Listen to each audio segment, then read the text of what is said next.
The Barrett M82's recoil slammed into Elena Thornton's shoulder like a sledgehammer wrapped in velvet. Controlled violence, predicted pain.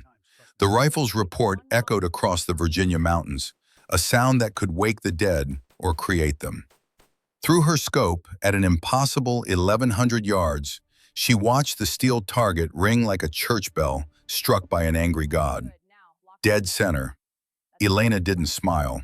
Smiling was for amateurs who thought hitting targets meant something. She'd been making shots like this since she was 14, alone at a private range 40 miles outside Alexandria, teaching herself what her father never got the chance to finish teaching her.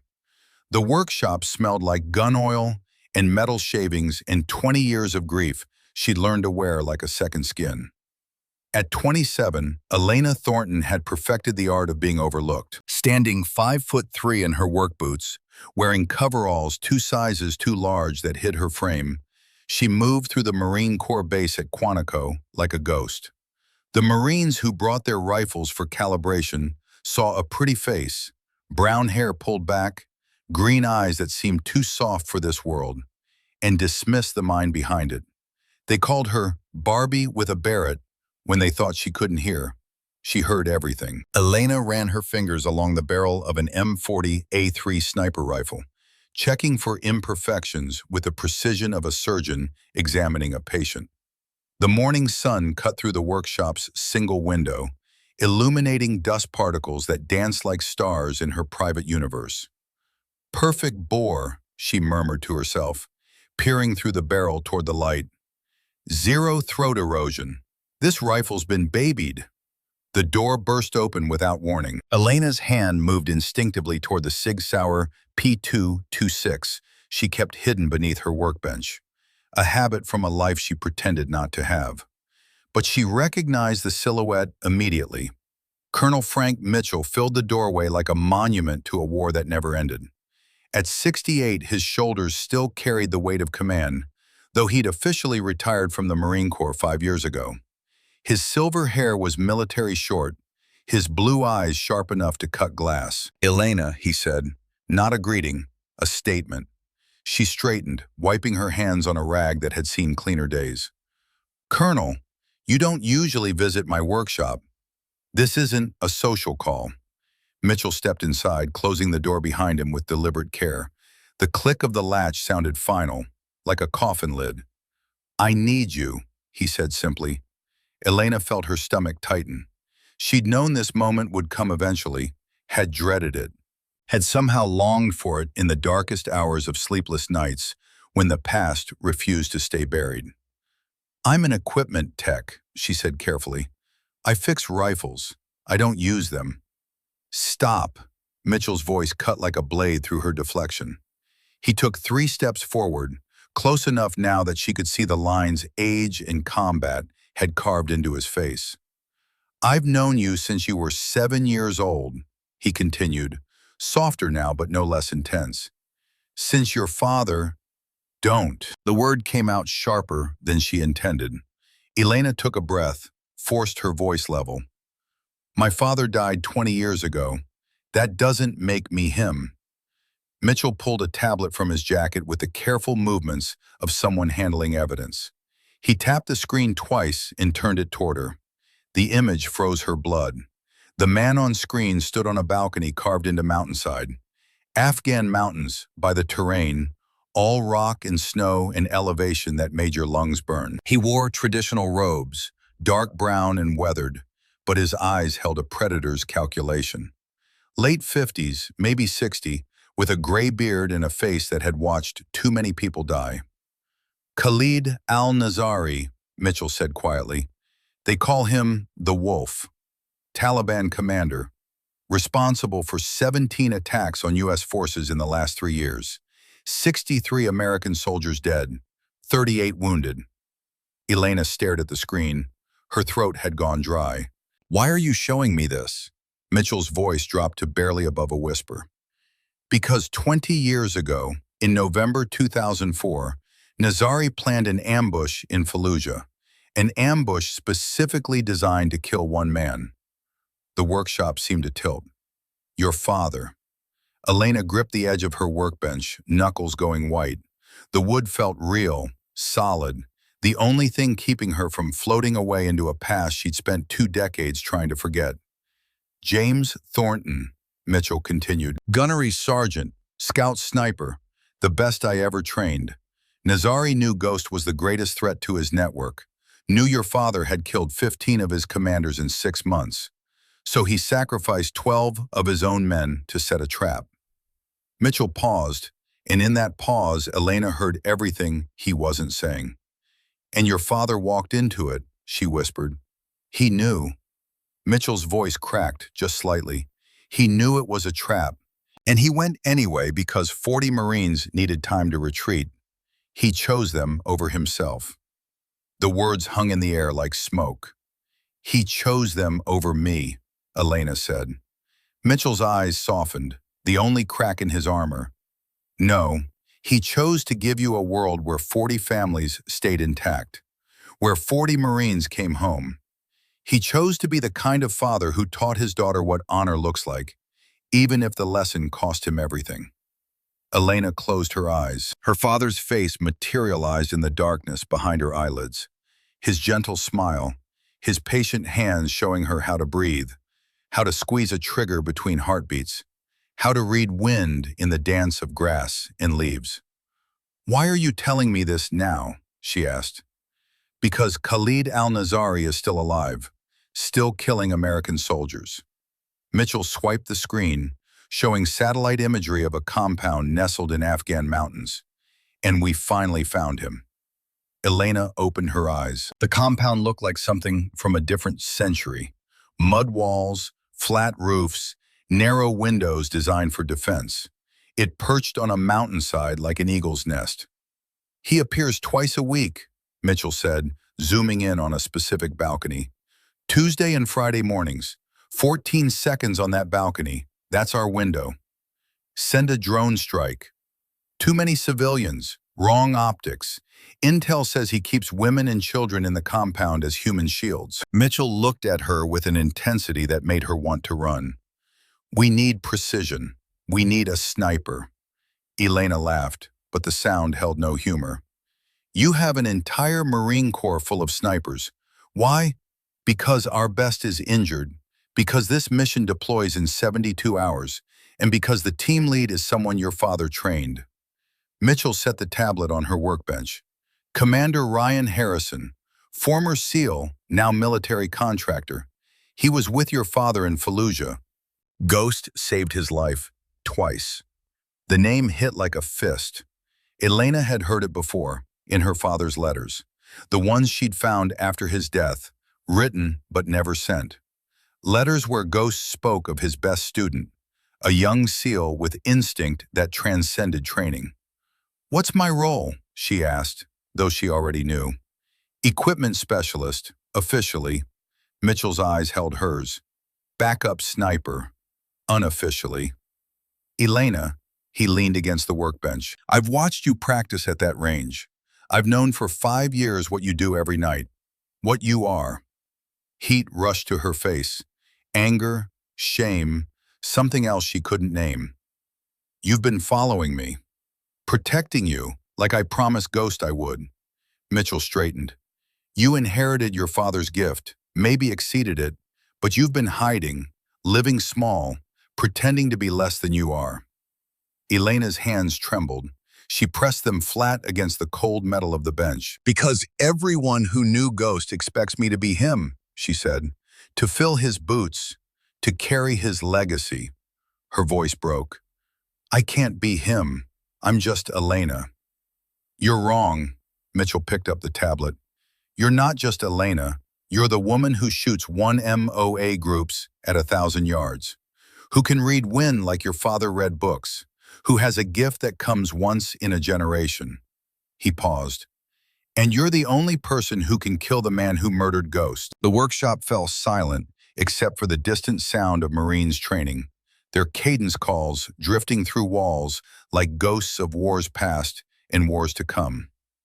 Elena looked at her hands, mechanic's hands, scarred from metal edges and hot rifle barrels, but steady, always steady. When do we leave? The conference room smelled like stale coffee and testosterone, and the particular kind of tension that comes before men commit violence in the name of something they tell themselves is righteous. 5 men sat around a table covered with satellite imagery, weapon specifications, and mission parameters.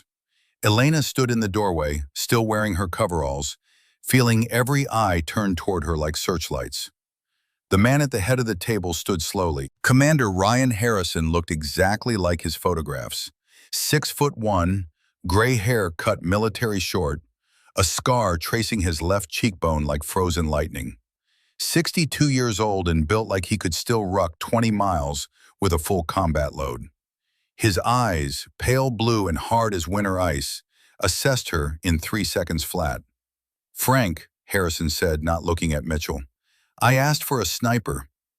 "This is Elena Thornton." Harrison's expression didn't change, but something shifted behind his eyes. Recognition, maybe. Pain, definitely. "James Thornton's daughter." "Yes. I respected Ghost more than any man I've served with." Harrison's voice softened, just fractionally. "He saved my life twice. I owe him everything." He paused. "But respect doesn't win firefights. Experience does. She's a tech.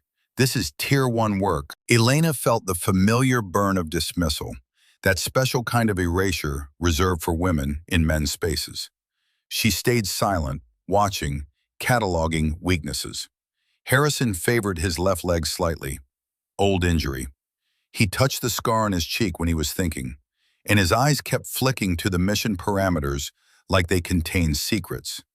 The other 4 men studied her with expressions ranging from skepticism to outright hostility. Garrett Thompson, Bull, had massive shoulders and a barrel chest, Texas Rangers cap, contempt worn like a second skin. Heavy weapons specialist, 60 years old. William Morrison sat apart, lean and watchful. British accent, former SAS, 58, the team medic. He sipped coffee and said nothing. Wyatt Sullivan looked efficient, pragmatic. 47, former Navy, the communications specialist. Dalton Hayes sat furthest from the others, Bible open beside mission documents. The primary sniper, 52, graybeard, 1,000-yard stare. They called him Preacher. "Gentlemen," Harrison said, "mission brief. Target, Khalid al-Nazari, compound in Hindu Kush Mountains, eastern Afghanistan. Distance from optimal shooting position, 3,247 meters." The number hung in the air like a challenge. Target appears Tuesday and Friday mornings, 0600 local time. 14 seconds maximum exposure. Harrison tapped the satellite image. "Preacher is primary shooter. Miss Thornton is..." "Elena," she said quietly. Harrison looked at her. "Excuse me?" "My name is Elena, not Miss Thornton, and if I'm on this team, use my name." The room went silent. Bull snorted. Doc raised one eyebrow. Wyatt typed something on his laptop. Preacher's eyes narrowed. Harrison stared at her for 5 long seconds. Elena held his gaze, refusing to blink, refusing to back down. "Elena will provide equipment support," Harrison said finally, "and function as backup if needed." "Backup?" Preacher's voice carried the soft drawl of Kentucky hills. "Sir, with respect, 3,000-meter shots aren't something you learn in a workshop." "Agreed," Harrison said, "which is why she'll qualify before we deploy." He turned to Elena. "You want on my team? Prove it. Tomorrow, 0900. Range 400. Standard Marine qualification. 1,000 yards, 10 shots. Pass is 7 out of 10. Your requirement is 10 out of 10. Elena met his eyes. "Fair enough." "Perfect score," Bull muttered. "She'll fold like wet cardboard." Elena smiled, a small, cold expression that made her look exactly like her father's photographs. "We'll see," she said. Dawn came to Virginia like a reluctant promise. Cold, gray, The kind of morning that made you question decisions made in warm offices far from consequences. Elena arrived 30 minutes early. She'd barely slept, spending most of the night in her apartment disassembling and reassembling her father's rifle. A ritual she'd performed 1,000 times, muscle memory and meditation combined. The range stretched before her like Judgment Day. 1,000 yards of Virginia soil, autumn grass gone brown from early frost. The distant target was barely visible without magnification. Harrison's team assembled like pallbearers at a funeral. They brought coffee and thermoses, skepticism in their postures. Mitchell stood apart, saying nothing. 8 Marine instructors gathered as well. Word had spread. The daughter of Ghost Thornton was attempting qualification. Harrison checked his watch. "You're early." "Habit," Elena said. She opened her rifle case slowly, deliberately. Inside, the Barrett M82A1 gleamed like a surgical instrument. Standard issue, not her father's rifle. That stayed home, too sacred for this particular kind of proving. She assembled the rifle with economical movements: stock, barrel, scope, magazine. Each click and snap precise, no wasted motion. The weather briefed itself. 18-mile-per-hour crosswind from 3 o'clock. Temperature 42 degrees Fahrenheit. Cold bore, the barrel hadn't been warmed by previous shots, which meant her first round would fly differently from the rest. Bull lit a cigarette. "Money says she doesn't make it past shot 3. "I'll take that action," Doc said quietly. 20 says she makes 7. 50 says she makes all 10, Mitchell announced. Everyone turned to stare at him. "That's a sucker bet, Colonel," Preacher said. "Then take it." Preacher didn't. Elena settled into position, prone, bipod legs extended and firm against packed earth. Left hand supporting the stock, right hand feather light on the grip, finger outside the trigger guard until ready. The rifle weighed 30 pounds. The moment weighed more. She pressed her eye to the scope. The world narrowed to crosshairs and target, wind and mathematics, breathing and patience. Everything else fell away. The watching men, her father's ghost, the weight of expectation. Her father's voice echoed in memory. "Feel the wind, Elena. Don't calculate it. Feel it." She closed her eyes, listened to the grass whisper secrets, felt the cold air kiss her cheek from the right. Consistent, steady, no gusts yet. 18 miles per hour meant she needed to adjust 4.2 minutes of angle right. Temperature correction, 0.8 MOA. Total adjustment, 3.4 MOA right. Elena's hands moved with the autonomy of long practice, adjusting the scope's windage knob. Click, click, click. 13 clicks right, 3 clicks down for cold bore. She opened her eyes, settled her breathing. 4-count inhale, 4-count exhale. Heart rate dropping from 68 to 56 beats per minute. The rifle became an extension of her body. The target sat 1,000 yards downrange, 10-inch X-ring at the center. Hit that, you were a shooter. Hit it 10 times, you were a sniper. Elena inhaled half, exhaled, squeezed the trigger between heartbeats. The Barrett roared, 50 caliber fury. The recoil slammed into her shoulder like divine retribution. But she rode it, stayed on target through the scope, watching. 3 seconds later, the time it took the bullet to fly 1,000 yards, the target shuddered. X-ring, one of the Marine instructors called through binoculars. Dead center. Bull dropped his cigarette. "Lucky shot," he muttered. Elena didn't respond. She chambered the next round, the bolt action smooth as silk, and settled back into position. Same wind, same calculations, same cold, mechanical process that transformed thought into death at distance. Shot 2, X-ring. Shot 3, X-ring. Shot 4, X-ring. By shot 7, the Marines had stopped talking. The only sounds were wind through grass, the Barrett's periodic thunder, and the distant ting of bullets punching paper. Elena fired shot 8, then 9, each report identical, each impact devastating. She chambered the 10th round, settling into the rifle one last time. "Moving target!" Harrison's shout cracked across the range like a whip.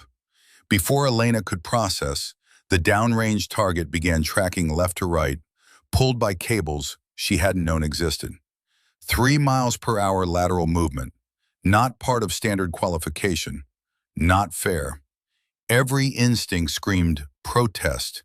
This wasn't the test. This was sabotage. But Elena's hands didn't listen to instinct. They listened to training. To thousands of hours at that private range, shooting in conditions her father had deliberately made impossible.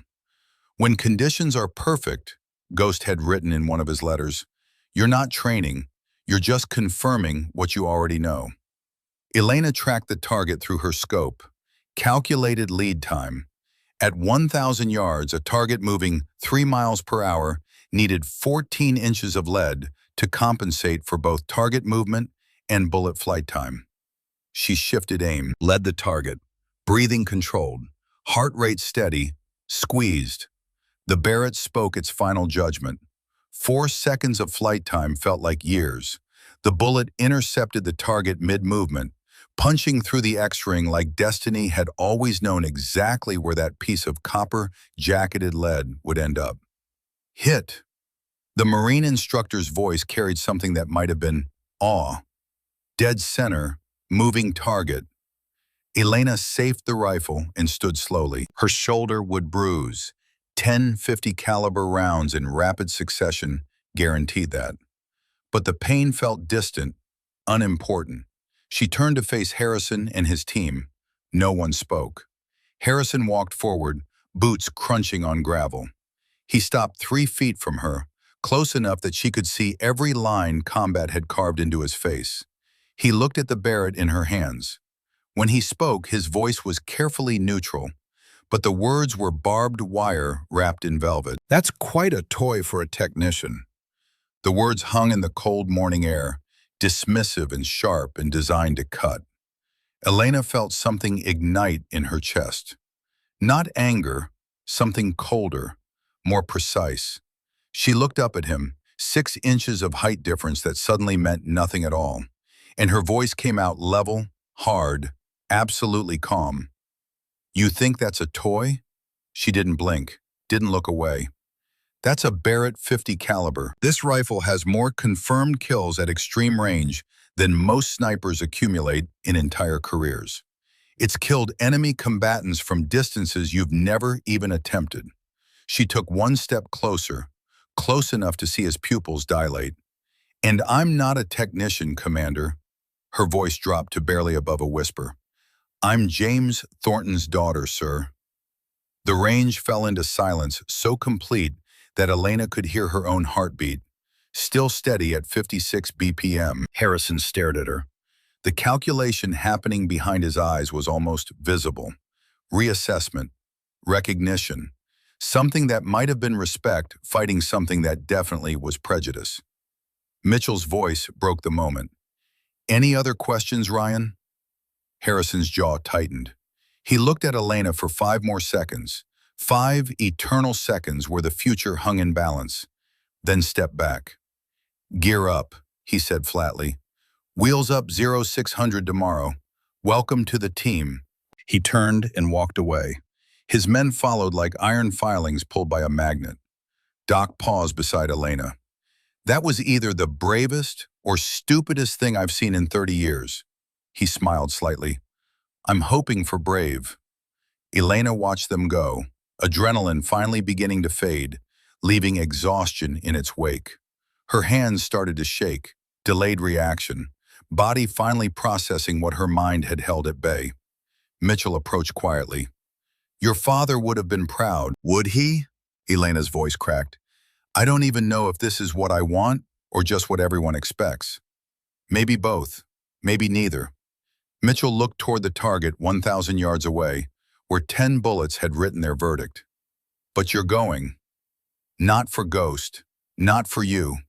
Elena looked at the Barrett in her hands. "For me." Mitchell squeezed her shoulder gently. Trust your training. Trust yourself. That night, Elena packed in her small Alexandria apartment. The ritual felt ceremonial, religious in its precision. Clothing designed for mountain cold, medical supplies, protein bars that tasted like cardboard but kept you alive, extra socks. Her father had been fanatical about dry socks. And then, from the back of her closet, she pulled out the hard case. The rifle inside wasn't standard issue.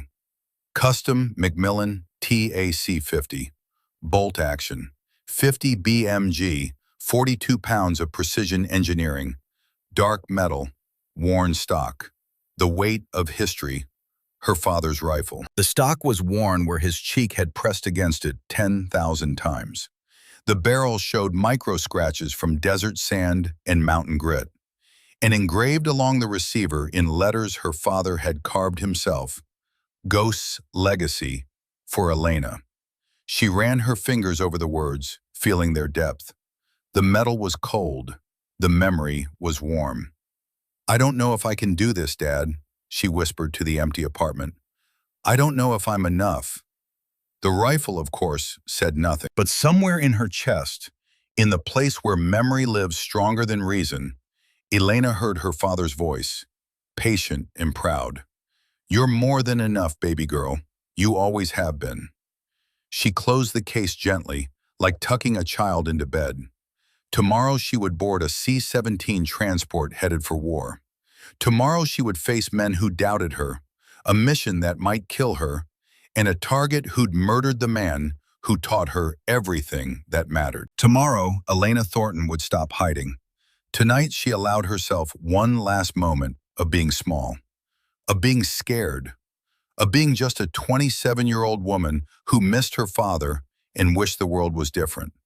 Then she locked that feeling away in the same place she kept her fear and her doubt, stood up and started loading magazines. The C-17 Globemaster's engines screamed their metal prayer to physics and thrust. Elena sat in the cargo bay, surrounded by Harrison's team, the rifle case between her knees, heading toward mountains that had broken empires and men in equal measure. Harrison sat across from her, studying mission documents by red overhead light. After 20 minutes, he looked up. "Your father," he said. Not a question, just an opening.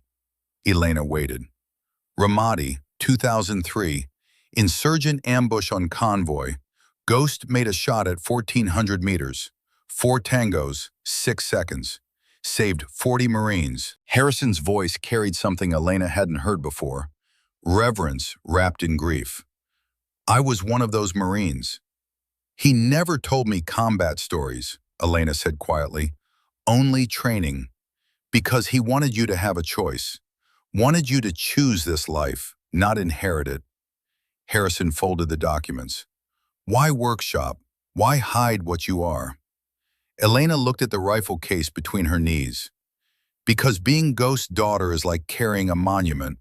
Everyone expects greatness, excellence, legacy." She paused. "And I'm just—" "You shot 10 for 10 with a moving target at the end," Harrison interrupted. "In cold bore conditions. You're exceptional. Or lucky. Luck is what you call skill when you don't want to take credit for it."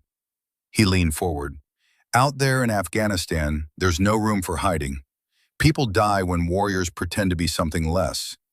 And if I'm not good enough, then you would have missed." Harrison's eyes held hers. "You didn't. Ghost trained you. I can see his methods in your shooting.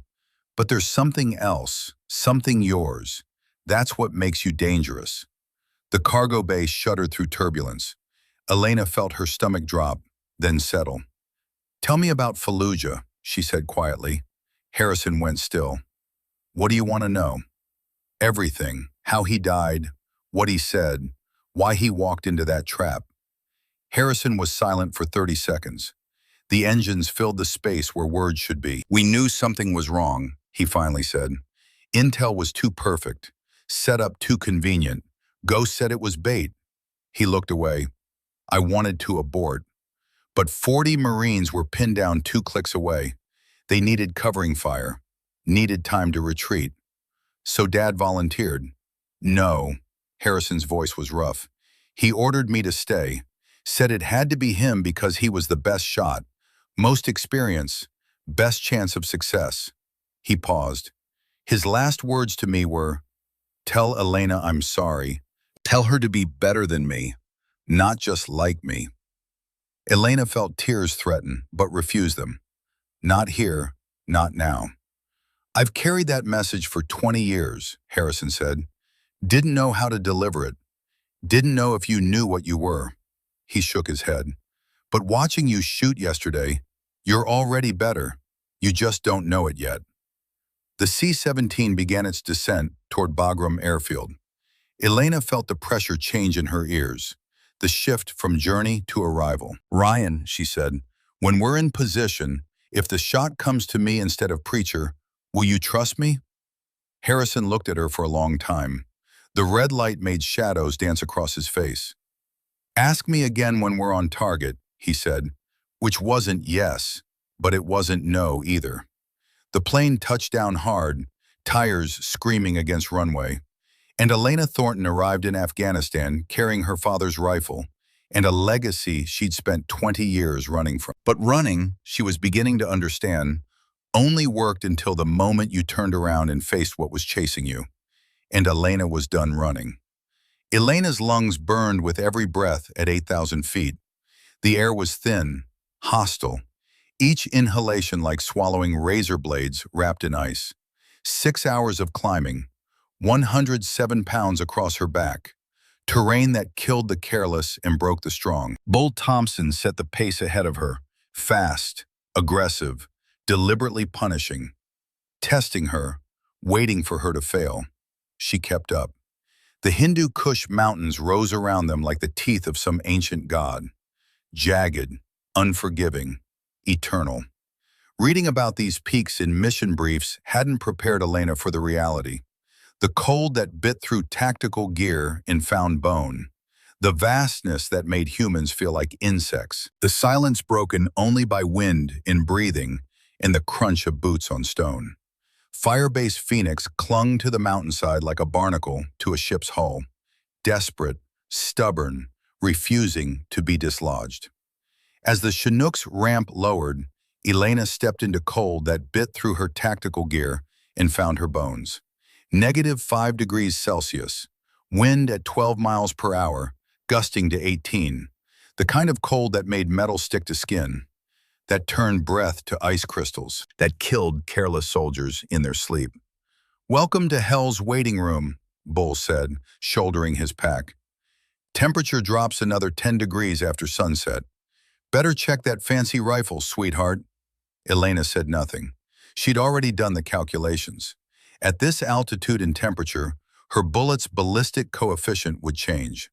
Less air resistance meant flatter trajectory, but also more wind drift. The cold would affect powder burn rate, reducing muzzle velocity by approximately 30 feet per second. These were the kinds of details that separated good snipers from dead ones. The Firebase commander was a Marine captain who looked 12 years old and exhausted beyond his years. He briefed them in a plywood hut that smelled like diesel fuel and desperation. "Target compound is here," he tapped a satellite image. 8 clicks northwest, elevation 9,200 feet. Intel confirms Nazari maintains residence. Appears on eastern balcony Tuesday and Friday mornings. 0600 local. Approximately 14 seconds. Approximately, Preacher Hayes leaned forward. 12 to 16 seconds. Variable. Correct. Security? Harrison asked. 30 to 40 fighters. Patrols every 4 hours like clockwork. Your infiltration window is 2200 tonight. Next patrol isn't until 0200 tomorrow. Elena studied the compound through the grainy satellite resolution. 3 buildings arranged in a U-shape, mud walls, flat roofs. The eastern balcony jutted from the main structure like an afterthought, maybe 6 feet wide, 30 feet above ground level. Anyone standing there for 14 seconds was either stupid or confident. Nazari wasn't stupid. Optimal shooting position, Harrison continued, finger landing on a ridge designated Echo 7. Range from target balcony, 3,247 meters. The numbers sat in the room like a third rail. Elena's mind converted instantly. 2 miles plus another 135 feet. The kind of distance where bullets fell more than they flew, where wind became your enemy or ally, where the curvature of the earth started to matter. Wind conditions? Preacher asked. Variable, 8 to 15 miles per hour. Direction shifts with thermal currents, which meant nearly impossible. Harrison looked at his team. Questions? Just one, Elena said quietly. Everyone turned. Has anyone actually confirmed Nazari appears exactly at 0600, or is that an average of observed appearances? The young captain blinked. Intel report says 0600. That's not what I asked. Silence stretched. The captain shuffled papers, found a different document. Observations over 6 months. Appearances range from 0553 to 0607. So we have a 14-minute window where he might appear for 14 seconds, Elena said, looking at Harrison. That changes timing calculations for security avoidance. Harrison's expression didn't change, but something behind his eyes shifted. Recognition, maybe, or reassessment. Good catch, he said. We adjust patrol timing based on 0550 window. They departed Firebase Phoenix at 2200 hours under a moonless sky. The Hindu Kush swallowed them like Jonah into the whale. Dark, absolute, transformative. Elena carried 107 pounds, 65-pound ruck, 42-pound Macmillan TAC 50. Her own body weight was 118 pounds. She was carrying 91% of her body weight across 18 kilometers of mountain terrain, climbing 600 meters in elevation, in temperatures that would kill exposed skin in minutes. Bull set the pace, fast, aggressive, testing. Elena understood the game. Prove you can't keep up, prove you don't belong. She'd seen this dance before, so she kept pace. Controlled her breathing. 4 counts in through the nose, 6 counts out through the mouth. Heart rate steady at 122 beats per minute, high but sustainable. The mountains unfolded in shades of darkness, rock and scree and patches of snow that glowed faintly in starlight. The team moved in tactical column, 30 feet between each operator, weapons ready, eyes scanning. Doc dropped back beside Elena after the first hour. You holding up? Yes. That pack is heavy.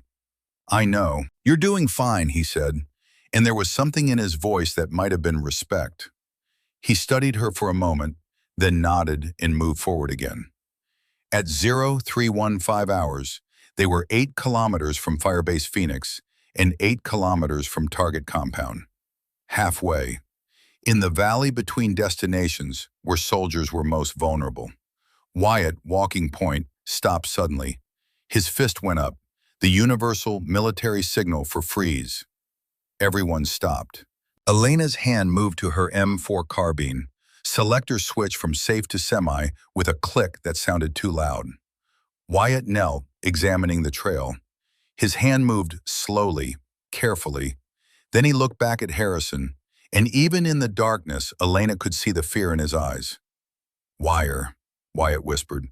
The word hit like electricity. Elena's training kicked in before thought. She froze completely, not even breathing, every muscle locked. IED, improvised explosive device. The Hindu Kush was littered with them, left over from Soviet occupation, from Taliban resistance, from decades of war. Nobody move, Harrison's voice carried absolute authority. Wyatt, can you trace it? Wyatt pulled out a red lens flashlight. He swept the beam slowly across the trail. The thin wire glinted like a spider's web in the red light, stretched across the path at ankle height. Trace goes that way. Wyatt pointed right, into rocks. I can't see the device without... The world exploded. Elena never knew what triggered it. The blast picked her up and threw her backward like a child's toy. She flew through air, no control, no orientation, just force and momentum, and the certainty that this was how she would die. She hit rock hard. Her helmet cracked against stone and stars bloomed behind her eyes. Constellations of pain. The ringing in her ears drowned out everything. No sound, just a high-pitched whine, like the universe screaming. Elena lay still, running checks. Fingers moved. Toes moved. Legs responded. Arms functioned. She tasted copper, blood from a split lip or bitten tongue. She rolled onto her hands and knees, shaking her head to clear it. The world swam, then slowly stabilized. The blast site was a crater, smoke and dust still rising. The team was scattered, dark shapes on the ground, some moving, some terrifyingly still. "Report," Harrison's voice cut through the ringing. "Sound off. Doc, operational." The medic was already moving. "Bull, good." The big Texan stood, limping but mobile. Wyatt, concussed but functional. Elena, she tried to speak, coughed, tried again. "Operational." "Preacher." Silence. Doc reached him first. Elena saw the medic's body language change, the sudden urgency, the quick movements of someone racing against clock and biology. She struggled to her feet, ignoring the protest from bruised ribs, and moved toward them. Preacher lay on his side, right arm bent at an unnatural angle. Blood covered the right side of his face. His breathing was shallow, rapid, the sound of lungs struggling. "Shrapnel to shoulder and face," Doc reported, hands already working. Pressure bandages appearing like magic. "Right eye damaged, possible skull fracture. He needs medevac now." Harrison was already on the radio. "Phoenix Actual, this is Hunter 7. IED strike. 1 urgent surgical. Request immediate dust off." Static. Then, "Hunter 7, Phoenix Actual. Negative on dust off. Weather system moving in. Bird can't fly in these conditions. What's your ETA for medevac?" 48 hours minimum." 48 hours? "I'm aware, Hunter 7. I'm sorry. You're on your own." Harrison stared at the radio like he could will it to give different answers. Then he looked at his team, at Preacher, bleeding and broken. At the target compound 8 kilometers away. At the mission window, closing with every second. "Sir," Doc said quietly, "I can stabilize him, but he can't shoot. 0 depth perception. Shoulders destroyed." "Can he survive 48 hours? "If we keep him warm. If the wound doesn't get infected. If he doesn't go into shock." Doc's tone made clear those were all very big ifs. "But he's combat ineffective." Harrison looked at the sky, at the stars that had watched empires rise and fall in these mountains. "We abort," he said finally. "Get Preacher back to Phoenix." "Sir," Bull stepped forward, "Nazari, if we abort, he goes to ground. We lose him. I'm not sacrificing the mission for one man. We always bring our people home." "With respect, Commander," Wyatt said carefully, "what if there's another option?" Everyone looked at him. Elena. The name hung in the thin mountain air, heavy with implications. Harrison turned to her slowly. In the red glow of chemical light sticks Doc had cracked, his face looked carved from granite. "No." "Sir, she qualified perfect," Bull said. "She's got the skill." "She's got a 1,000-yard qualification," Harrison said flatly. "This is 3,000 meters in mountains with variable wind." "Neither is letting Nazari walk away," Wyatt added. Elena felt every eye on her, weighing, measuring, doubting. She thought of her father walking into an ambush in Fallujah, knowing it was a trap, going anyway because 40 Marines needed him. Legacy wasn't just skill, it was choice. "I can make the shot," Elena said quietly. Harrison stared at her. "You don't know what you're saying." 3,247 meters, Elena interrupted. At 9,200 feet elevation. Temperature approximately -2 Celsius. Wind 8 to 15 miles per hour. Variable direction. Bullet flight time approximately 4.2 seconds. Total drop approximately 341 minutes of angle. She paused, meeting his eyes. I know exactly what I'm saying. Knowing the math isn't the same as making the shot. Then teach me. Elena stepped closer. You have 12 hours before the shoot window. You were Ghost's best student. He trained you. Train me in 12 hours. Her voice didn't waver. My father taught me first. You taught him. Circle completes. The decision played across Harrison's face. Duty versus pragmatism. Protection versus mission. Finally, he nodded. Get Preacher stabilized and bivouacked here. Doc stays with him. Bull and Wyatt provide security. He looked at Elena. You and I continue to ridge position. 12 hours. I'll teach you everything I know. But if you can't make the shot when the time comes, we abort. Clear? Clear. They moved through darkness like ghosts, leaving behind Preacher's shallow breathing and Doc's quiet prayers. The 8 kilometers to ridge position felt longer than the 8 they'd already traveled. Each step weighted with new purpose. Harrison set a slower pace now, stopping frequently to test Elena's knowledge. Wind check. Elena closed her eyes, felt the air on her face. 11 miles per hour from 2 o'clock, steady, no gusts. How do you know no gusts? The sound, gusts whistle. This is smooth flow. Temperature effect on powder burn? Every 10 degrees Celsius change affects muzzle velocity by approximately 4%. We're at -2. Rifle will be cold-soaked. Estimate velocity loss of 30 to 35 feet per second. They climbed. Rock gave way to snow, then back to rock. The Hindu Kush tested every muscle, every joint, every cell that needed oxygen the thin air wouldn't provide. Elena's shoulders screamed. Her legs burned. Her lungs felt like they were lined with broken glass. She kept moving. At 0500 hours, they reached Echo 7 Ridge. The position was perfect. A natural shelf of rock overlooking the valley. The target compound was visible 3,247 meters away, a collection of mud-walled buildings that looked like they'd grown from the mountain itself. Harrison unpacked his ranging equipment, confirmed the distance with laser. 3247 exactly. Elena set up her father's rifle. The Macmillan TAC-50 settled onto its bipod like coming home. She checked the bore, the scope, the trigger pull, everything perfect, everything ready, except her. Talk to me, Harrison said, settling beside her with his spotter scope. What are you feeling? Scared. Good. Fear makes you careful. He adjusted his scope, scanning the compound. Now tell me the shot. Elena looked through her scope. The compound jumped into magnification.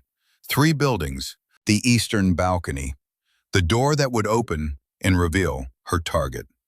Range 3,247. Elevation angle -4.3 degrees. Temperature -2 Celsius.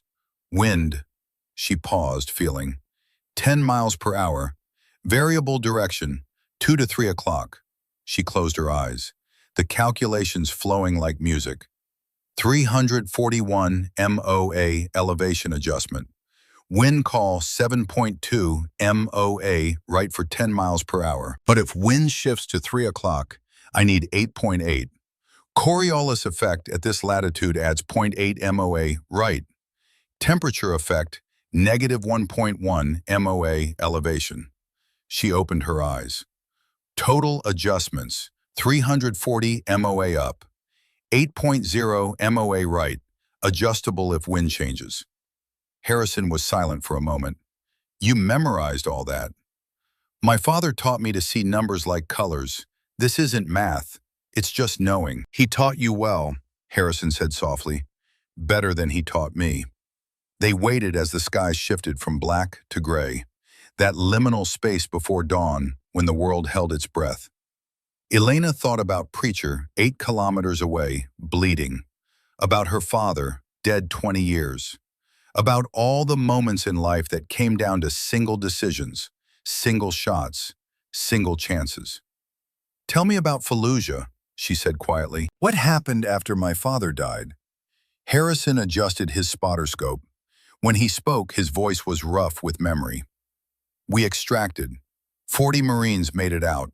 3 didn't, including Ghost. We carried his body 12 kilometers through hostile territory because we don't leave our people behind. Did he suffer? It was fast. He made his shot, took out 4 tangos in 6 seconds. They returned fire. He was hit in the chest. Died in my arms. Harrison's voice went rougher. His last words weren't about the mission. They were about you. Tell Elena I love her, she whispered. Tell her to be better than me. Harrison looked at her. You asked how to be better than a legend. You're already better. You just haven't proven it to yourself yet. At 0530, Wyatt's voice crackled over the radio. Hunter 7, Overwatch, contact. 20+ hostiles. 400 meters north of your position, moving your direction. Harrison grabbed binoculars, scanned the terrain below. Confirmed, security sweep, they're early. ETA to your position? Elena asked.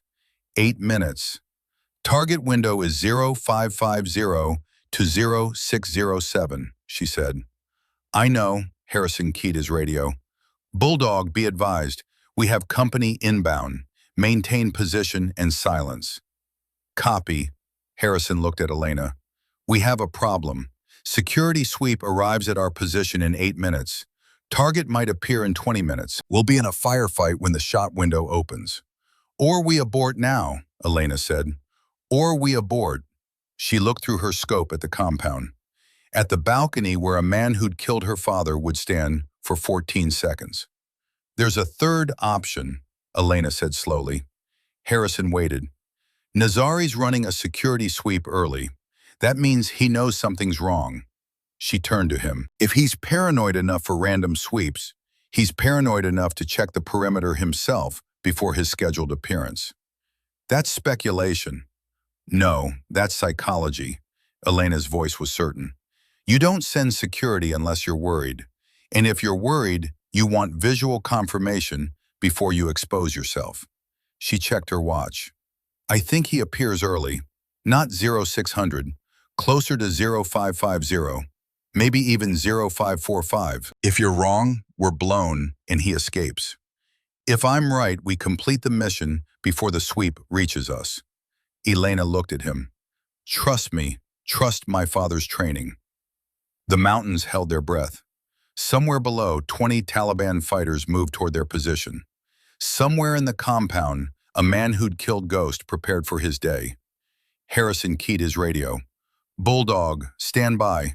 We're holding position for early target appearance. Say again, sir? We have. I know what we have. Trust Elena's read. Hunter 7 out. He looked at her. If this goes wrong, it won't. You sound like your father. Good, Elena said, and settled into her rifle. Heart rate dropping, breathing slowing, the world narrowing to crosshairs in distance. At 0543 hours, as security forces closed to 600 meters, as the skies shifted from gray to pale blue, the compound door opened. Khalid al-Nazari stepped onto the balcony. He wore traditional Afghan robes, brown and weathered. His gray beard caught the early light.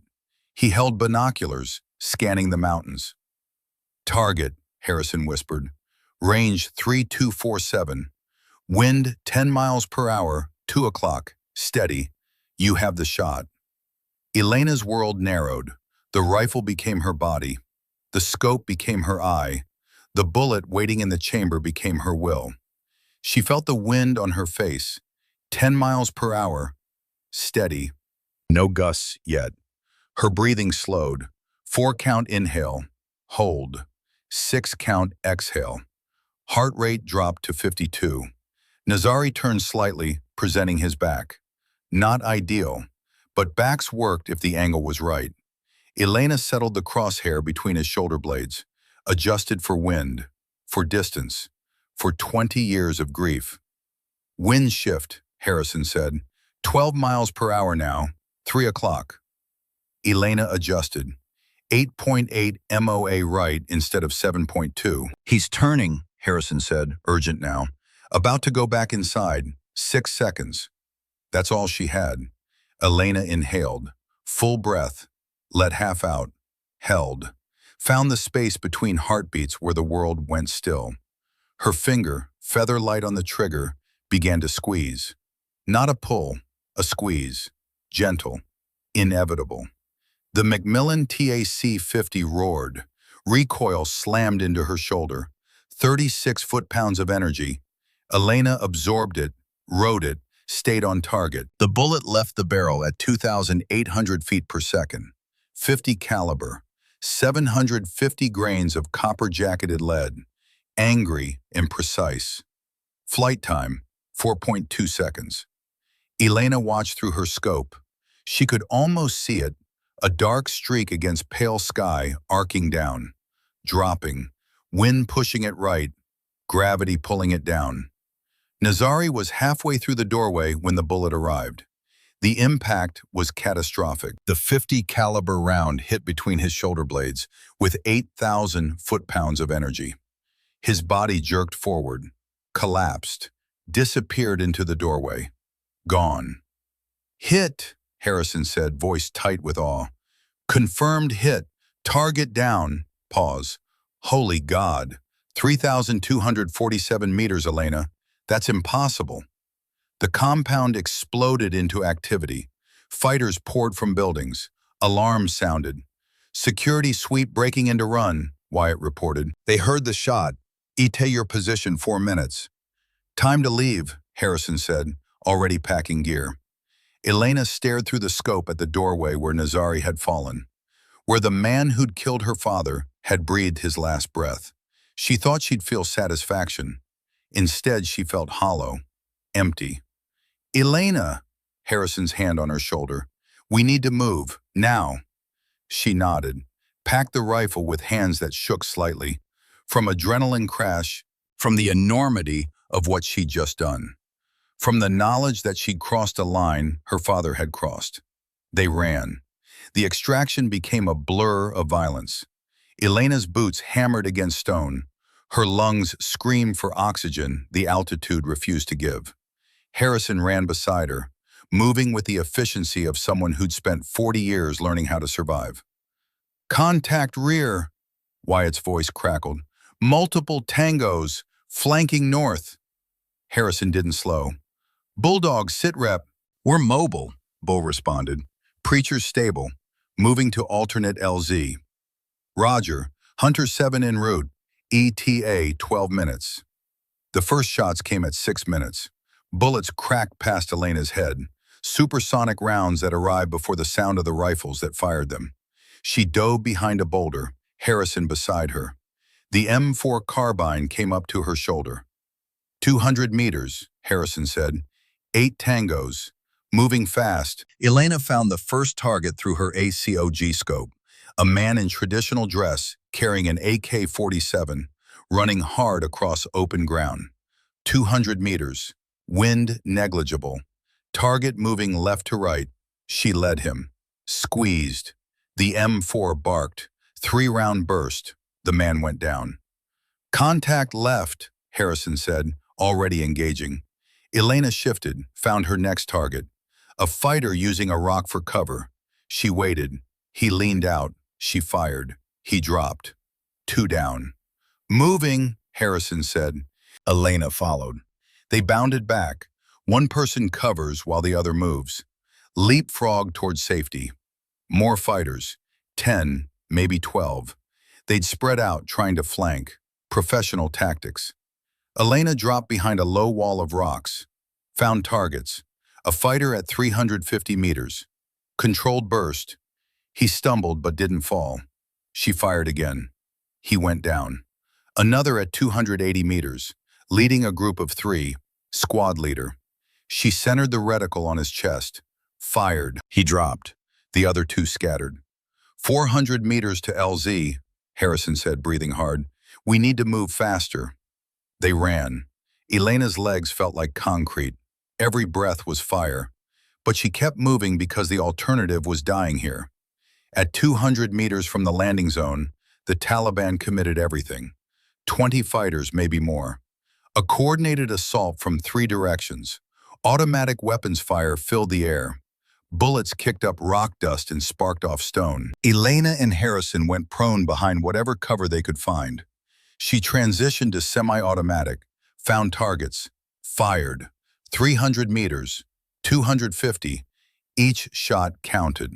A fighter appeared at 200 meters, RPG launcher on his shoulder. "Rocket!" Elena shouted. Harrison was already moving, bullets tracking toward the threat. But the fighter was behind cover, already taking aim.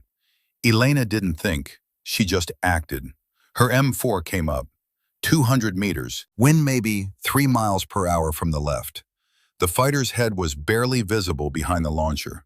She breathed out half, squeezed. The fighter's head snapped back. The RPG fired, but his aim was off. The rocket screamed overhead and detonated 50 meters behind them, close enough to feel the concussion, far enough to survive. "Good shot," Harrison said. They kept firing. Elena lost count. 5, 6, 7, 8. Faces she could see through her optic. Men who'd woken up that morning not knowing it was their last. Men who were trying to kill her. A round caught her left shoulder. The impact spun her sideways. Not a direct hit, grazing shot that burned like a brand. Elena rolled, came up on one knee, kept firing. Adrenaline killed the pain. She was a machine now. See target, shoot target, move. "You're hit," Harrison said. "I'm operational. Can you move?" Yes, the Black Hawk appeared like salvation, a dark shape against pale morning sky, rotors beating the air into submission. It flared hard, touching down with landing gear barely kissing earth. "Go!" Harrison shouted. They ran. The last 200 meters felt like 200 miles. Elena's shoulder screamed now. She could feel blood running down her arm, warm and sticky. Bull appeared from rocks to their left, massive and reassuring. He laid down, covering fire with his M249 SA, belt-fed fury that made the Taliban think twice. Elena reached the bird. Hands grabbed her, pulled her inside. She collapsed against the vibrating hull, gasping, bleeding, alive. Harrison dove in last. "We're up!" The Black Hawk lifted. Bullets pinged off the hull. Distant sounds now, someone else's problem. Elena watched the Hindu Kush fall away below. She'd made the impossible shot. She'd fought her way out. She'd survived. 9 men were dead because Elena Thornton had pulled triggers. The flight to Bagram airfield lasted 47 minutes. Elena sat pressed against the hull, her shoulder throbbing where a combat medic had applied a pressure bandage. Her hands trembled with adrenaline that refused to fade. Harrison sat beside her, his face streaked with dust and dried blood from a grazing wound across his cheek. He'd barely spoken since they loaded onto the helicopter. Now he looked at Elena. Really looked. "Talk to me," he said, voice barely audible over the rotors. Elena stared at her hands. "I killed 9 people today. You completed the mission, saved your team, did what had to be done." Harrison's voice was firm. "You're a warrior, Elena, not a killer. Remember that." Elena closed her eyes. Behind her eyelids, she saw Nazari's body jerk from the bullet impact, saw the 8 other men drop during the retreat. "I don't feel like a warrior," she whispered. "I feel like I'm drowning." "Then drown." Harrison's voice held hard-won wisdom. "Let it wash over you. Don't fight it. The ones who fight it, who try to pretend they're fine, they're the ones who break later. Feel everything now. Process it. Then pack it away somewhere safe. You'll carry it forever, but it doesn't have to destroy you." The helicopter banked hard, beginning its descent toward Bagram airfield. Through the open door, Elena could see the sprawling base, acres of tents in buildings in aircraft. Preacher lay strapped to a litter, Doc beside him, monitoring vitals. The injured sniper's face was pale, bloodless, but his chest rose and fell with stubborn regularity. Alive. The Black Hawk touched down hard. Medical personnel swarmed the helicopter before the rotor stopped spinning. They extracted Preacher with professional efficiency, rushing him toward the field hospital while Doc ran alongside. The rest of the team stood on the tarmac, suddenly purposeless, the adrenaline crash hitting like a physical weight. "Debrief in 4 hours," Harrison said. "Get food, get clean, get some rest if you can." The debrief took place in a secure room deep inside Bagram's intelligence section. Windowless, soundproof. The kind of room where classified operations were discussed and uncomfortable truths were filed away. 3 men sat across the table from Elena and Harrison. 2 CIA officers in civilian clothes. 1 Army colonel with a Special Operations Command patch. "Commander Harrison," the colonel said, "walk me through the mission." Harrison's report was crisp, professional, delivered without emotion. He detailed the infiltration, the IED blast, Preacher's injuries, the decision to continue with Elena as primary shooter. He described the shot with technical precision: range, wind, environmental conditions, result. The colonel took notes. The CIA officers exchanged glances. 3,247 meters, one of the CIA officers said. He was younger, maybe 40. "That's beyond the current record by approximately 300 meters. He looked at Elena. "You made this shot." "Yes, sir." "Under combat stress, with hostile forces closing on your position." "Yes, sir." The 3 men exchanged glances, some unspoken communication passing between them. "This stays classified," the colonel said finally, "for Miss Thornton's protection and operational security. No official record, no public acknowledgement. Understood?" "Understood," Harrison said. "Understood," Elena echoed. The CIA officer, the older one, with gray at his temples, opened a folder, slid documents across the table. "We recovered intelligence from Nazari's compound, communications, planning documents." He paused. "The 2004 Fallujah ambush was a trap, planned specifically to kill Ghost. He knew, and he went anyway." Elena's world narrowed to the document in front of her. Her father's last radio transmission, preserved in official type. November 12th, 2004, 14:37 hours local time. "Thornton J. It's a choice, sir. My choice. I'm the best shot. I've got the angle. I can take enough of them to give Falcon their window." Thornton J. "Sir, tell my daughter something for me. Tell Elena I'm sorry I won't see her grow up. Tell her I'm proud of her. Tell her to be better than me, not just like me." Thornton J. "And tell her this was my choice. Nobody's fault, just my choice. Out." The room fell silent. Elena stared at the words until they blurred. Her father's final thoughts before walking into death with eyes open. "He made that choice," Harrison said softly. "Nobody ordered him. He volunteered because that's who Ghost was." "He chose them over me," Elena said, and her voice sounded small. "No." The colonel's tone held surprising gentleness. "He chose to give you a world where 40 families stayed intact, where 40 Marines came home.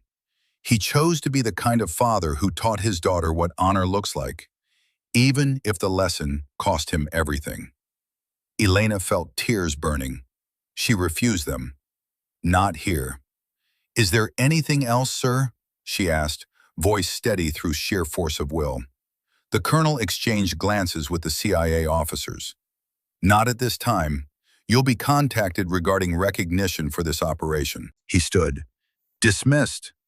The debrief concluded with paperwork, signatures on documents she wasn't allowed to read. By the time Elena walked out of the secure room, the Afghan sun was setting, painting the Hindu Kush mountains in shades of orange and red. Harrison walked with her across the base. They didn't speak. Sometimes silence was the only language that fit. At the transient quarters, Harrison paused. "You did good today," he said. "Better than good. Exceptional." "I don't feel exceptional. I feel hollow." "That's normal. First kills always feel that way. He studied her. Your father found his balance in you. You were his proof the world was worth fighting for. Harrison squeezed her shoulder gently, carefully avoiding the wounded one, then walked away. 4 months later, January 2025, Quantico, Virginia. 4 months passed in a blur. Elena watched seasons change, watched the world spin, tried to figure out where she fit in a life that no longer made sense. She'd accepted the instructor position at the Marine Corps Sniper School, 3 days per week, teaching the next generation, passing forward what her father had taught her. Her first training class started on a gray January morning that smelled like rain and new beginnings. 14 students, mix of branches, ages 24 to 38, 2 women, 12 men, all looking at their instructor with curiosity and skepticism. Elena stood at the front of the classroom in instructor's uniform, the Scout Sniper tab over her heart, her father's legacy visible. "I'm Elena Thornton," she said. "For 8 weeks, I'll teach you advanced sniper skills. Some of you will pass, some won't. This course isn't about being tough. It's about making impossible shots under impossible conditions." She paused. "Questions?" A hand went up immediately. Army Ranger. Name tape read Callahan. 26, maybe 27. "Ma'am, no disrespect, but you look about 12 years old. What qualifies you to teach this course?" The room tensed. Elena smiled, not the cold smile from the rifle range, something warmer, more human. "Fair question, Sergeant Callahan. I qualified perfect on 1,000-yard standard. I've made shots exceeding 3,000 meters under combat conditions. I've worked with the best snipers this country has produced." She paused. "And I learned from the best teacher possible, my father, Gunnery Sergeant James Thornton, Ghost." The room went silent. Ghost was legendary. "Ghost's daughter," Callahan said quietly. "Ghost's daughter," Elena confirmed. "But I'm not teaching you to be him. I'm teaching you to be better versions of yourselves, to combine old-school fieldcraft with modern technology, to be warriors who think as much as they shoot." She turned to the whiteboard, picked up a marker. "First lesson. The rifle isn't your primary weapon. Your brain is. The rifle is just a very loud pencil for writing corrections." She looked at them. "Let's talk about aiming that pencil correctly." The 8 weeks were grueling. Elena pushed harder than they expected, demanded precision they didn't think possible, made them shoot in rain and wind and darkness. But she also taught them why, explained the math, showed them how to read terrain, how to feel wind instead of calculating it, how to breathe between heartbeats. By course end, all 14 had exceeded their previous records. 10 qualified for advanced schools. 2 got special operations assignments. And Callahan personally thanked her on graduation. "Ma'am, I was wrong. Completely wrong. You're the best instructor I've ever had." "I'm not the best," Elena said. "I'm just carrying forward what was taught to me." In week 3, Harrison visited. He appeared unannounced at the range. At lunch break, he approached with 2 cups of coffee, both terrible, but warm and familiar. "You're a natural teacher," he said. "My father taught me how to teach." He was right. Harrison showed her a tablet with satellite imagery. Syria, compound in the desert. High-value target, 2,900 meters. Desert conditions. Mission briefing Monday if you're interested. Elena studied the image. "I'll be there." "This is different," Harrison said. "I'm offering tactical lead. You'd be calling tactics, making decisions, command." Elena looked up sharply. "You trust me with that?" "You predicted Nazari correctly. You made decisions that saved the mission. Yes, I trust you." Harrison smiled slightly. "Ghost said the best snipers think 5 steps ahead. You think 10. That makes you dangerous in the best way." "Monday briefing," Elena confirmed. That night, Elena sat alone in her apartment, the same small Alexandria apartment where she'd packed 4 months ago. On the table was the wooden box Mitchell had given her, with the job offers. She'd found something else inside, beneath the folders, hidden like a secret. A sealed envelope, yellowed with age, her father's handwriting. For Elena, open when you're a warrior. Mitchell had kept this for 20 years. This was it, his final message. Elena's heart hammered. She'd spent 20 years running from his legacy. 3 weeks proving she could carry it. 4 months learning to balance it. Was she ready? She broke the seal. Inside a single sheet covered in her father's precise handwriting, she began to read. My dearest Elena, if you're reading this, I'm gone. I'm sorry.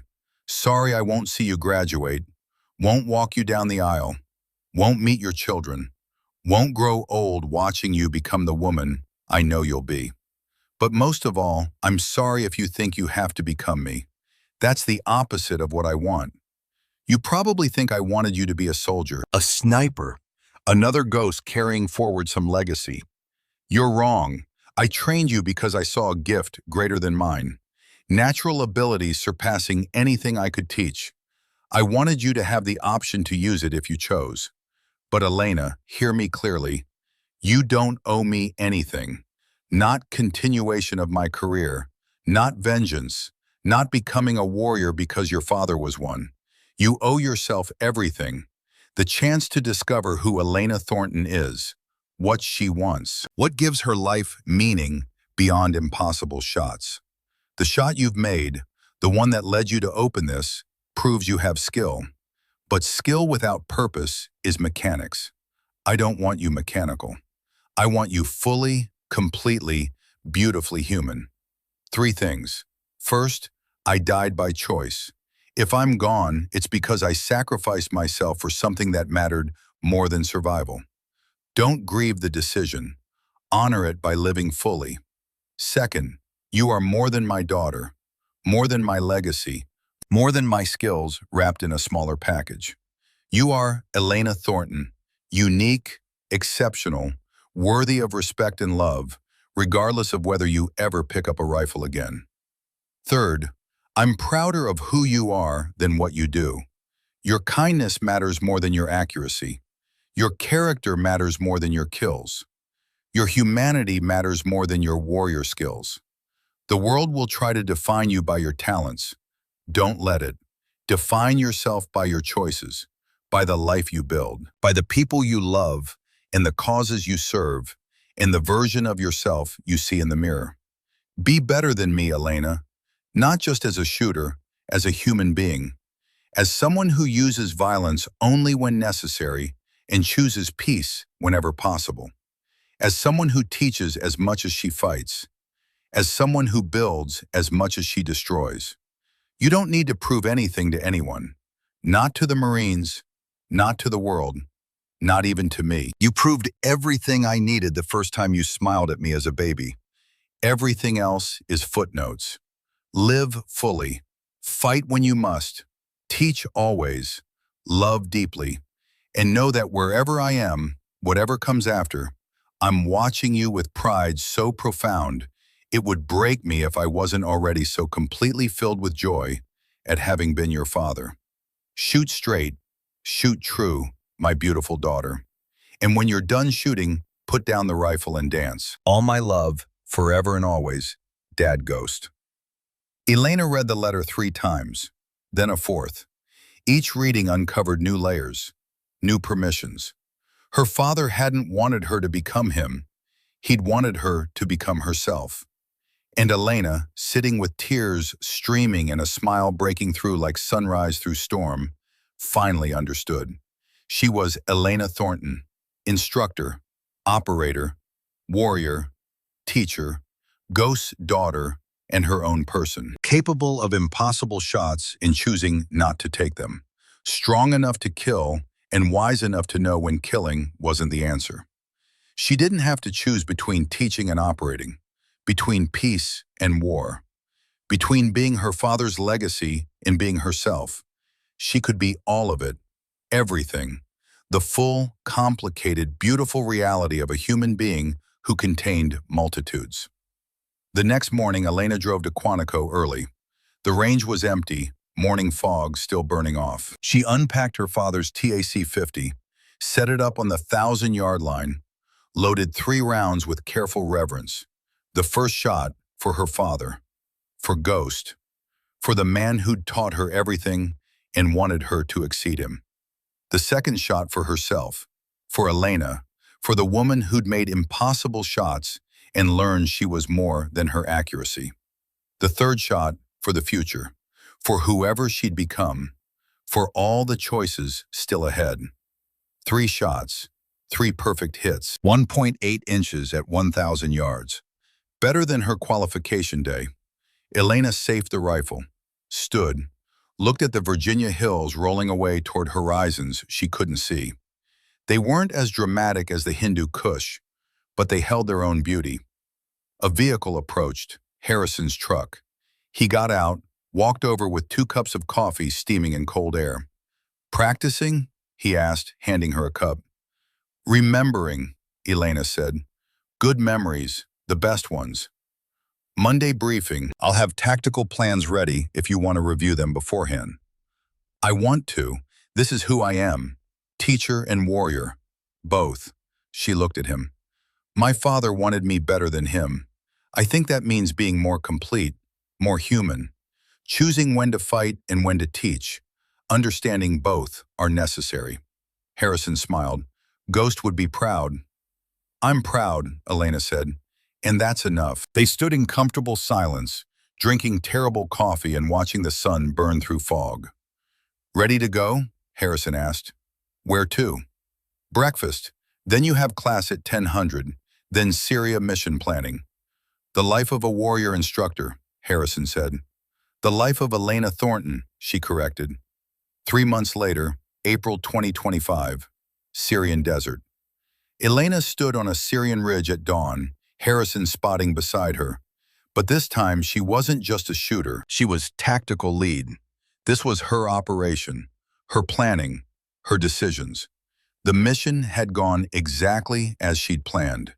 Infiltration clean, position perfect, team coordinated. "Wind shifting," Harrison said quietly. "Your call." Elena studied the target compound through her scope. 2,900 meters, desert thermals rising, 3 possible windows for the shot. "We wait," she said. "Target will check the courtyard in 4 minutes. Better angle, stable wind." Harrison didn't question, just nodded. "Your operation." 4 minutes later, the target appeared, exactly where Elena had predicted, exactly when she'd calculated. She took the shot, 2,900 meters, perfect center mass. "Confirmed kill," Harrison said quietly. "You were right about the timing. How'd you know?" Elena safed her rifle, smiled. "I learned from the best, both of them. Harrison and Ghost, old school and new, combined in her. That's what made her exceptional. Not the shots she could make, but the wisdom to know when to make them, and the courage to be fully human in between. The extraction was smooth. No pursuit, no firefight, professional work by professionals. On the flight back to base, Elena looked at her hands. They were steady now, no shaking.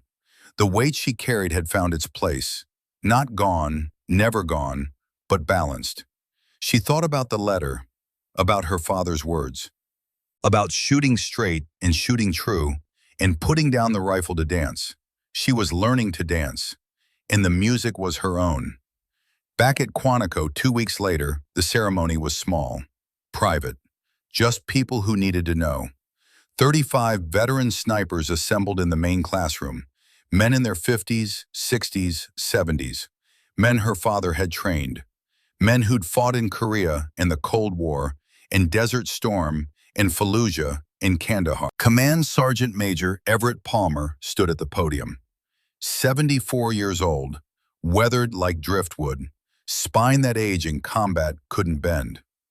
26 years ago, I trained a young Marine named James Thornton, Palmer said. Arrogant, stubborn, gifted beyond measure. I spent 6 months breaking his ego and 2 years teaching him everything about putting bullets through people at impossible distances.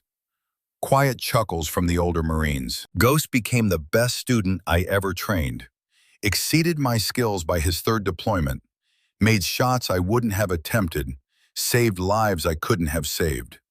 Palmer paused. When he died in Fallujah, I lost proof that the world could produce men like that, heroes who chose honor over survival. Elena felt her throat tighten. 3 weeks ago, Colonel Mitchell told me James Thornton's daughter had made a shot at 3,247 meters. Under combat conditions, under enemy fire, with hostile forces closing. Palmer's voice dropped. I told him that was impossible, that only Ghost could have made that shot, that even Ghost would have called it low percentage. Palmer stepped down from the podium, approached Elena directly. But you made it, against all odds. You made the shot and eliminated a target who'd killed American soldiers for 20 years, including your father. He reached into his uniform jacket, pulled out a small wooden box, worn smooth by handling. Your father gave me this before his last deployment, told me to hold it until his daughter was ready, until she'd proven she was more than his legacy, until she'd become her own legend. Palmer opened the box. Inside, on faded red velvet, lay a small metal tab, worn, scratched, stained with sweat and time and desert sand. Elena recognized it instantly, her father's scout sniper tab. James Thornton wore this for 15 years, Palmer said. Through Iraq, through Afghanistan, through every mission where he put his life on the line. He lifted the tab with gentle reverence. He wanted you to have it, not as inheritance, as recognition that you'd earned the right to carry what it represents. Palmer pinned the tab to Elena's shirt, his ancient hands steady. The metal settled over her heart, and Elena felt something shift inside. Some locked door opening, some weight lifting, some part of her father finally coming home. Welcome to the Brotherhood, daughter of Ghost, Palmer said quietly. You've honored his memory and exceeded his hopes. Palmer stepped back, came to attention, saluted. Then, like a wave spreading through the room, all 35 veteran snipers rose to their feet. They stood at attention, backs straight despite decades of wear, and saluted in unison. The silence was deafening. These men who'd fought in Korea, in the Cold War, in Desert Storm, in Fallujah and Kandahar, they stood as one to honor Ghost's daughter. Palmer's voice rang out. To Ghost, and to his legacy. To Ghost, the room echoed. Applause erupted, not polite, real applause from people who understood what that tab meant, what that shot represented, what it cost to do hard things. Elena couldn't hold the tears anymore. They came like a dam breaking. 20 years of grief and fear and doubt, finally resolving into something sustainable. Palmer hugged her. This ancient warrior pulled her close in an embrace that felt like being wrapped in history. He loved you more than life, Palmer whispered. Never doubt that. The ceremony continued. Harrison told the mission story.